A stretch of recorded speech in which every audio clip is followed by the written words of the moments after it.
সুপ্রিয় বন্ধুরা, আসসালামু আলাইকুম। আফলাতুন নাহার্স কিচেন ইউটিউব চ্যানেল থেকে আপনাদেরকে অনেক অনেক শুভেচ্ছা এবং স্বাগত জানাচ্ছি। সবাই কেমন আছেন? রমজান মাস আপনাদের কেমন কাটছে? সবাই নিশ্চয়ই খুব মজার মজার খাবার এবং এবাদতে মগ্ন আছেন। আমিও আপনাদের মতো মজার মজার খাবার নিয়ে এবং পিওর হেলদি এবং ফ্রেশ খাবার নিয়ে আপনাদের সামনে হাজির হয়ে গেছি। আজকে একটি মজাদার ইফতার আইটেম আপনাদেরকে উপহার দিতে যাচ্ছি, যার নাম স্পিনাচ কাটলেট। যদিও নাম স্পিনাচ কাটলেট, কিন্তু এখানে একটু বৈচিত্র্য আছে। বেশিরভাগই লিফি ভেজিটেবল এবং গ্রিন ভেজিটেবল দিয়ে তৈরি করা এই কাটলেট আপনারা যদি ইফতারের টেবিলে রাখেন তাহলে আমার ধারণা সবাই খুব পছন্দ করবে। তো আসুন দেখে নিই স্পিনাচ কাটলেট বা পালং শাকের কাটলেট তৈরি করতে কি কি উপকরণ লাগছে। পালং শাক খুব ছোট করে কেটে নিয়েছি এবং পানি শূন্য করে নিতে হবে অবশ্যই। ডাঁটার পাতটা নেবেন না, শুধু পাতার অংশটা। এরপরে ব্রেড ক্রাম, বেসন, পেঁয়াজ বেরেস্তা, তিল, লবণ, আস্ত জিরা, ম্যাশড মটরশুঁটি, লাল মরিচের গুঁড়া, ক্যাপসিকাম কুচি, কাঁচামরিচ কুচি, স্প্রিং অনিয়ন কুচি, কাঁচামরিচ বাটা, ধনেপাতা কুচি, কালো গোলমরিচের গুঁড়া, দই, ডিম, সিদ্ধ করা ভাত এবং তেল। উপকরণ দেখে নিয়েছি, আসুন এবার মূল পর্বে চলে যাই। স্পিনাচ দিয়ে যে সবজিগুলো বা যে মশলাগুলো মিক্স করব সেগুলো করে ফেলি। আর আরেকটা কথা, এই কাটলেটটা কিন্তু ফুল মিল হিসাবে কেউ গ্রহণ করতে পারেন, কারণ এখানে ভাত আছে, এরপরে সবজি আছে, সব কিছু এখানে আছে। এখানে কিন্তু প্রোটিনও আছে, যেহেতু আমি মটরশুঁটি দিয়েছি, এখানে ভেজিটেবল প্রোটিন আছে সব কিছু মিলিয়ে, এবং ডিমও আছে, অ্যানিম্যাল প্রোটিনও আছে। তো সব কিছু মিলিয়ে, এবং টক দই আছে, সব কিছু মিলিয়ে এটা একটা পুষ্টিকর কাটলেট। যদিও আমরা মনে করি যে কাটলেট বা কাবাব মানেই হচ্ছে খুব রিচ, খুব স্ন্যাক্স আইটেম বা তেলে ভাজা, এটা আমি কিন্তু শ্যালো ফ্রাই করব। এবং এটা খুবই পুষ্টিদায়ক, খুবই নিউট্রিশিয়াস, খুবই ডেলিশিয়াস এবং খুবই রমজানের যে যারা ডায়েট করেন বা যারা হচ্ছে শাকসবজি পছন্দ করেন না, তাদের জন্য এটি একটি উপযোগী খাবার। কারণ শাক আমরা এভাবে খেয়ে থাকি, রমজানে সাধারণত আমাদের শাক কম খাওয়া হয়। তো এটি একটা প্রয়াস যে এইভাবে আমরা শাক খেতে পারি। তো মিক্সিং করার শুরুতেই বরাবরের মতোই গ্লাভস পরে নেওয়া। আমরা জানি যে কেন আমরা গ্লাভসটা পরি, যে হাতের সুরক্ষা এবং আমাদের ফুড সেফটি যাতে এনশিওর করতে পারি এবং হাইজিন মেনটেন করতে পারি, কোনো ধরনের কন্টামিনেশন যাতে না হয়, সেজন্যই আমরা এই কাজটা করি। তো আজকে দুই হাতেই পড়তে হবে, কারণ কাটলেট যেহেতু বানাতে হবে। শাক নিয়েছি আমি এক আটি, খুব ছোট করে কেটে নিয়েছি এবং পানি নাই, আর নিচে যদি পানি একটু থাকেও একটু চিপে নেবেন।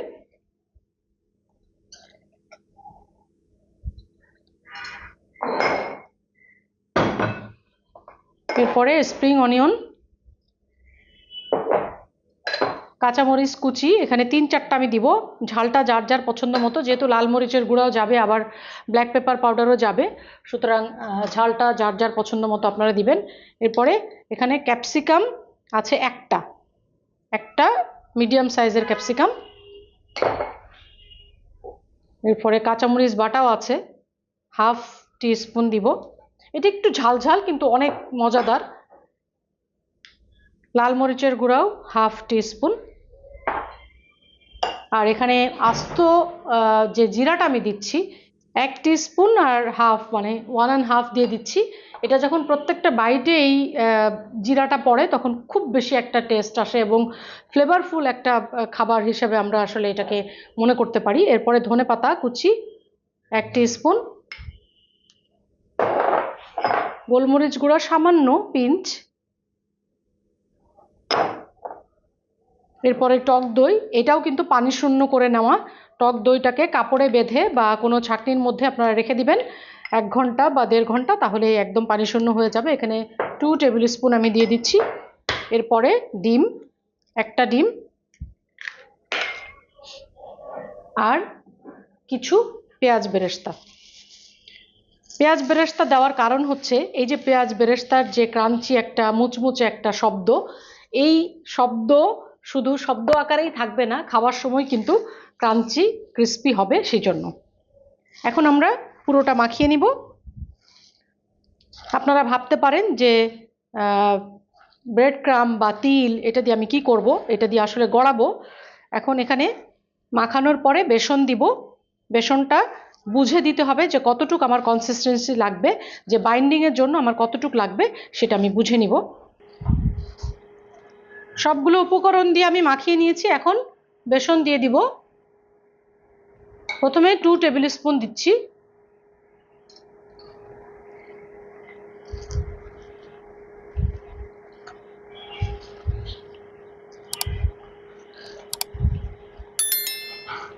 আমার মনে হচ্ছে আরও 1 টেবিল স্পুন দিতে হবে। আপনারাও যখন বাসায় তৈরি করবেন তখন বুঝে নেবেন যে কতটুক লাগবে। তবে বেসন খুব বেশি দেওয়া যাবে না, তাহলে কিন্তু টেস্টটা নষ্ট হয়ে যাবে। আমরা এইভাবে মাখিয়ে দিয়ে সামান্য সময়ের জন্য রেস্টে রাখবো, যাতে একটু প্রত্যেকটা উপকরণ যাতে ভালোভাবে মিক্সড হয়ে যায়, সেজন্য আমরা 10 মিনিটের জন্য রেস্টে রাখবো। এখন এই যে আমি মটরশুঁটি ম্যাশ করে রেখেছিলাম সিদ্ধ করে, সেটা মোটামুটি 1/4 কাপ দিয়ে দিচ্ছি। সবশেষে আমি ভাতটা দিয়ে দিচ্ছি। এখানে 1 কাপ ভাত আছে। খুব ভালোভাবে এবার মিক্স করতে হবে। এই ভাতটাও কিন্তু যখন ভাজার পরে খুব একটা ক্রিস্পিনেস এনে দিবে, খাওয়ার স্বাদ বাড়িয়ে দিবে, পুষ্টিগুণ বাড়িয়ে দিবে। এবং এই কাটলেটের মধ্যে খাদ্য উপাদান, সবগুলো খাদ্য উপাদান মানে 6টি যে খাদ্য উপাদান আছে সবই কিন্তু আছে। এখন মিক্স করা শেষ, আমি রেস্টে রাখছি 10 মিনিটের জন্য। এ পর্যায়ে আমি ব্রেড ক্রাম্ব এবং তিল একসাথে মিক্স করে নিব একটা ফ্ল্যাট প্লেটে। এটা আপনারা বুঝতেই পারছেন যে এটা কোট করার জন্য, কাটলেটটাকে কোট করার জন্য। আর আমি শাকের যে মিশ্রণটা সেটা রেস্টে রেখেছি। এখন তিল এবং ব্রেড ক্রাম্ব বিছিয়ে নিয়েছি এবং আমাদের রেস্টিং টাইমও শেষ। এখন এটাকে আরেকবার মিক্সড করতে হবে।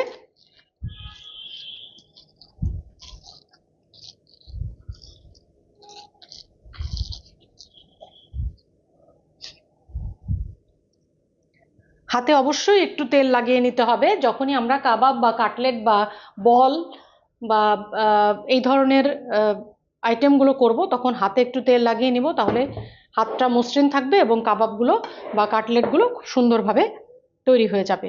আর ইতিমধ্যে আমি চুলাও ধরিয়ে দিব যাতে ফ্রাই প্যানটা গরম হয়ে যায়।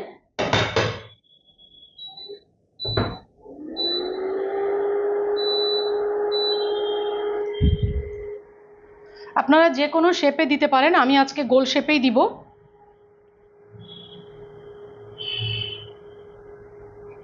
এরকম করে দিয়ে তারপরে সরাসরি আমরা বিস্কিটের গুঁড়া এবং তিলের যে মিশ্রণটা করে রেখেছিলাম সেখানে দিয়ে দিব। এখানে আরেকবার ডিমে ডিপ করার দরকার নেই, যেহেতু আমরা ভিতরে ডিম দিয়েছি। এটা বল আকারেও আপনি করতে পারেন।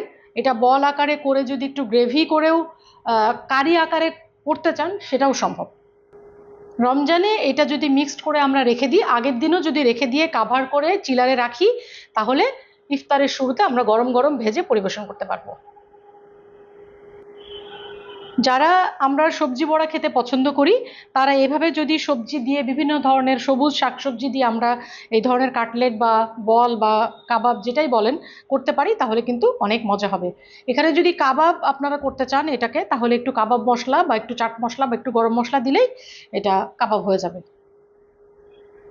তো আমরা এভাবে করে নিব। এরপরে আমরা শুকনো হাতে অবশ্যই বিস্কিটের গুঁড়াটার সঙ্গে যখন আমরা কোট করব, তখন অবশ্যই এটা শুকনো হাতেই করতে হবে। এভাবে কাটলেটের আকারে করে বিস্কিটে গড়িয়ে তারপরে আপনারা ফ্রোজেন করে রাখতে পারেন। এটা সারা মাস ব্যাপী থাকবে। তারপরে আমরা যখন প্রয়োজন লাগবে তখন আমরা বের করে ভেজে নিতে পারি। মিডিয়াম লো ফ্লেমে ভাজতে হবে যেন সবুজ কালারটাও থাকে এবং প্রপারলি কুকড হয়ে যায়।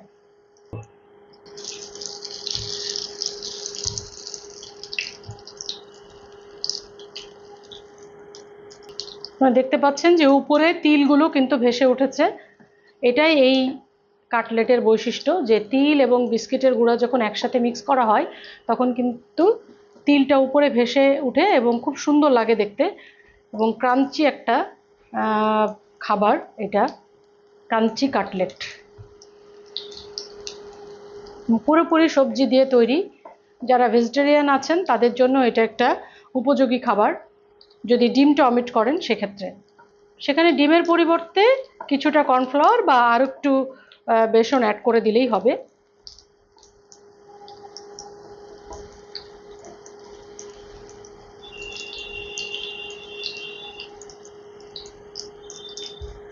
অবশ্যই এটা পেপার টাওয়েলের উপরে আমরা তুলে নিব যাতে এক্সেসিভ অয়েলটা সোক হয়ে যায়। এভাবে আস্তে আস্তে লো ফ্লেমে, মিডিয়াম লো ফ্লেমে এটা ভাজতে হবে। আপনারা দেখতে পাচ্ছেন কি মজাদার স্পিনাচ কাটলেট, দেখতে যেমন সুন্দর, খেতেও সেরকম ডেলিশিয়াস। আর এরকম সুন্দর প্লেটে যদি আপনি পরিবেশন করেন তাহলে আপনার ইফতারের টেবিল মোহনীয় আবেশে ভরে যাবে।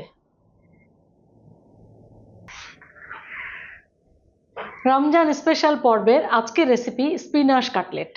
পালং শাক এবং নানা ধরনের শাকসবজি দিয়ে, সবুজ শাকসবজি দিয়ে তৈরি এই মজাদার কাটলেট যদি আপনি বাসায় ট্রাই করতে চান তাহলে আফলাতুন নাহার্স কিচেনের ইউটিউব চ্যানেল সাবস্ক্রাইব করে সাথে থাকবেন এবং পুরো ভিডিওটি মনোযোগ সহকারে দেখে আপনি বাসায় ট্রাই করবেন, তাহলেই আমার প্রাপ্তি।